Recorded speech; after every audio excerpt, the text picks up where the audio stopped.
हमारे इस चैनल मैथिली गंगा को लाल बटन दबाकर सब्सक्राइब करें व घंटी के निशान का बटन दबाएं ताकि सभी नए वीडियो आप तक तुरंत पहुंचे बिल्कुल मुफ्त।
कहे तांत्रिक क्यों कहे कीरा क्यों कहे भूत छई क्यों डायनिया कोनो उपाय करैगे मैं केस आपन कोना बचाऊ सगरो न्यूज में पसर गेल आई भयंकर ई दुर्घटना नहीं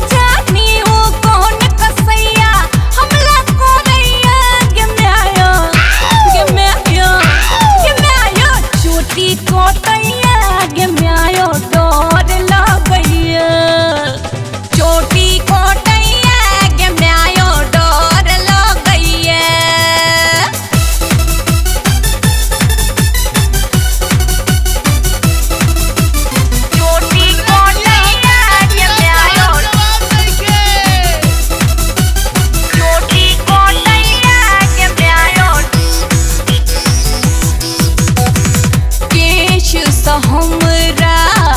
बहुते प्यार आई केश लड़की के होइत श्रृंगार आई ओ ना कहे मैं के जोड़ा बनायब गजरा लगा का मैं के घुमा हम जाब पुलिस प्रशासन थाना चौकी के हाथ फेल भ गेल छै नहीं जानी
हमारे इस चैनल मैथिली गंगा को लाल बटन दबाकर सब्सक्राइब करें व घंटी के निशान का बटन दबाएं ताकि सभी नए वीडियो आप तक तुरंत पहुंचे बिल्कुल मुफ्त।